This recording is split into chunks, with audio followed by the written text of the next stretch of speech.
Hello दोस्तों, geography by Lalit platform पर आप सभी का स्वागत है, अभिनंदन है। मैं आशा करता हूं कि आप सभी स्वस्थ होंगे, अच्छे होंगे और अपनी पढ़ाई को निरंतर जारी रख रहे होंगे।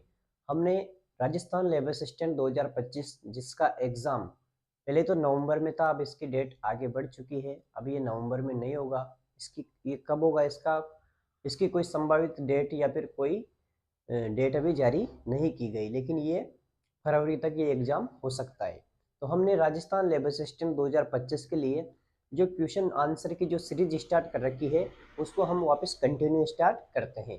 तो आज की क्लास में हमारा टॉपिक रहेगा 13वां नंबर का चैप्टर है एनसीईआरटी की जो हमारी बुक्स है सिलेबस के अकॉर्डिंग, जलीय चक्र एवं अन्य समुद्री उच्चावच। इसके कौन कौन से इंपॉर्टेंट क्वेश्चन बन सकते हैं उनको हम आज देखेंगे।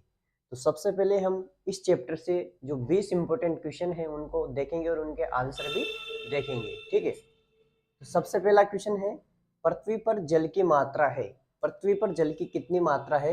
तो 71%, 71% पृथ्वी पर जल पाया जाता है। दूसरा क्वेश्चन है, महासागरीय अधस्थल को कितने भागों में बांटा गया? तो महासागरीय अधस्थल को 4 भागों में बांटा गया, महाद्वीपीय शैल, महाद्वीपीय ढाल, महासागरीय गर्त और गहरे समुद्री मैदान। तीसरा क्वेश्चन है, महासागरीय तापमान को प्रभावित करने वाले कारक कौन कौन से हैं? तो महासागरीय तापमान को तो बहुत कारक प्रभावित करते हैं, लेकिन हमने यहाँ कुछ 4-5 कारक लिखे हैं। एक तो है अक्षांश, ये भी महासागरीय तापमान को प्रभावित करता है। दूसरा है सनातनी पवने, तीसरा है महासागरीय पवने और चौथा है जल का असमान वितरण, ठीक है। चौथा क्वेश्चन है, खारे जल को सीमांकित करने की उच्च सीमा क्या है? यानी जो खारा जल है उसको व्यक्त या फिर सीमांकित करने की उच्च सीमा क्या है? तो 24.7 प्रति हजार, ये इसकी उच्च सीमा है। पांचवा क्वेश्चन है, महासागरीय लवणता को बढ़ाने वाला कारक नहीं है, मतलब कौन सा कारक है जो महासागरीय लवणता को नहीं बढ़ाता है? 4 ऑप्शन है। एक तो है सूर्यातप, ये तो महासागरीय लवणता को बढ़ाता है। वाष्पीकरण, ये भी बढ़ाता है। और वायुदाब, वायुमंडलीय दाब, ये भी वाष्पीकरण को बढ़ाता है। लेकिन जो बर्फ का पिघलना है, अगर बर्फ पिघलेगा तो ये लवणता को कम करेगा। तो बर्फ का पिघलेगा, इससे जल बढ़ेगा तो लवणता को कम करेगा। तो जो बर्फ का पिघलना है ये महासागरीय लवणता को बढ़ाने वाला कारक ये नहीं है, नहीं बढ़ाता है, ठीक है। छठा क्वेश्चन है, प्रवाल भित्तियां किसकी विशेषता है, मतलब किसकी मुख्य विशेषता मानी जाती है? तो प्रवाल भित्तियां प्रशांत महासागर की मुख्य विशेषता है, ठीक है। सातवां क्वेश्चन है, भूगोलवेताओं ने पृथ्वी के महासागरीय भाग को कितने महासागरों में बांटा गया है? मतलब क्वेश्चन ये है कि महासागर कितने हैं तोड़ कुल मिलाकर? तो 5 महासागरों में बांटा गया है, प्रशांत महासागर, हिंद महासागर, दक्षिणी महासागर, अटलांटिक महासागर और आर्कटिक महासागर। सबसे बड़ा है प्रशांत, सबसे छोटा है आर्कटिक, ठीक है। उस महासागर का नाम बताइए जो एस के आकार का दिखाई देता है, मतलब कौन सा महासागर है जो एस के आकार का दिखाई देता है, इस तरह एस के आकार का, ठीक है, एस के आकार का दिखाई देता है। तो जो एस के आकार का दिखाई देता है उस महासागर का नाम है अटलांटिक महासागर। अटलांटिक महासागर एस के आकार का दिखाई देता है, ठीक है। 9वां क्वेश्चन है, सभी महासागरों में सबसे गहरा हिस्सा कौन सा है? तो सभी महासागरों में सबसे गहरा हिस्सा है मेरियाना ट्रेंच, जो कि प्रशांत महासागर में 11 से 12 किलोमीटर गहरा, ठीक है, या फिर मारियाना ट्रेंच भी इसको कहते हैं। 10वां क्वेश्चन है, महाद्वीपीय ढलान महाद्वीपीय शेल्फ को किससे जोड़ता है?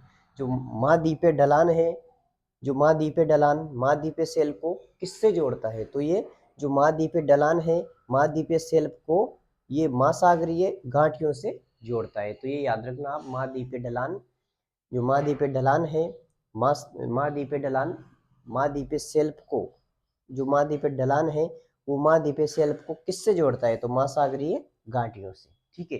11वां क्वेश्चन है, शेल्फ आमतौर पर एक बहुत ही खड़ी ढलान पर शेल्फ आमतौर पर एक बहुत ही खड़ी ढलान पर समाप्त होते हैं, जिसे कहते हैं, या फिर जो कहलाता है, जो शेल्फ है ये आमतौर पर बहुत बहुत ही खड़ी ढलान पर समाप्त होते हैं। जो जो क्रिया होती है ये क्या कहलाती है? तो यह सेल्फ ब्रेक कहलाता है। सेल्फ आमतौर पर एक बहुत ही खड़ी ढलान पर समाप्त होते हैं, ये सेल्फ ब्रेक कहलाता है। विश्व का सबसे बड़ा महासागर है प्रशांत महासागर। विश्व का सबसे छोटा महासागर है आर्कटिक महासागर। गहराई के साथ लवणता बढ़ना कहलाता है, मतलब लवणता बढ़ना क्या कहलाता है, तो हेलोक्लाइन, याद रखना इंपॉर्टेंट है, हेलोक्लाइन मैच करवाता है कई बार, हेलोक्लाइन लवणता का बढ़ना। एक मध्य महासागरीय कटक एवं अंतर्जलीय पर्वत तंत्र, एक मध्य महासागरीय कटक एवं अंतर्जलीय पर्वत तंत्र जो किसके द्वारा निर्मित होता है, तो प्लेट टेक्टोनिक जो थ्योरी है, प्लेट टेक्टोनिक के द्वारा एक मध्य महासागरीय कटक और एक अंतर्जलीय पर्वत तंत्र निर्मित होते हैं। ठीक है, प्लेट टेक्टोनिक के द्वारा। 16वां क्वेश्चन है, उस तत्व की पहचान करें जो जलीय चक्र का भाग नहीं है। 4 ऑप्शन है, कौन सा जलीय चक्र का भाग नहीं है उसकी पहचान करनी है, तो वाष्पीकरण, वर्षण, जलयोजन और संघनन। तो वाष्पीकरण भी जलीय चक्र का भाग है और वर्षण भी है, संघनन भी है, लेकिन जलयोजन वाष्पीकरण का भाग नहीं है। ठीक है, जलयोजन जलीय चक्र का भाग नहीं है। 17वां क्वेश्चन है, महासागरीय ढाल की औसत गहराई होती है। जो महासागरीय ढाल है उसकी औसत गहराई होती है 200 से 2000 मीटर तक। 18वां क्वेश्चन है, निम्न में से कौन सी लघु उच्चावच आकृति महासागरों में नहीं पाई जाती है। तो 4 ऑप्शन है, इनमें से कौन सी लघु उच्चावच आकृति महासागरों में नहीं पाई जाती है। पहला ऑप्शन है समुद्री टीला, महासागरीय गर्त, प्रवाल द्वीप और निगमन तट। तो जो महासागरीय गर्त है वह लघु उच्चावच आकृति महासागरों में नहीं पाई जाती है, तो वो है महासागरीय गर्त।